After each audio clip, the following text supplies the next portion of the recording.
Hi everyone, welcome back to the channel. In today's Google Finance tutorial, I'll be showing you how to view the dividend yield of a stock.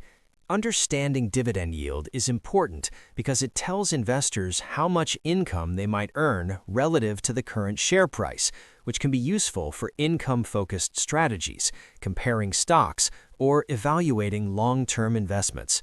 Once Google Finance is opened, go to the search bar at the top right and select a stock of your choice. For this example, I'll use Apple, ticker symbol AAPL. Once the stock is selected, look to the right-hand side of your screen where several key statistics appear. Here you'll see the dividend yield, which is the ratio of annual dividend to the current share price.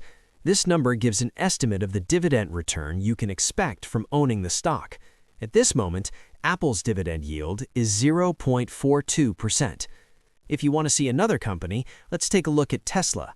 Here, unfortunately, the dividend yield is not shown. Tracking dividend yields over time can also help you notice trends, understand a company's payout consistency, and make more informed investment decisions, especially if you are building a portfolio focused on income or long-term growth.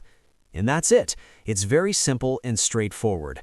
Now you know how to view the dividend yield of any stock on Google Finance and why this metric can be valuable in your investing research.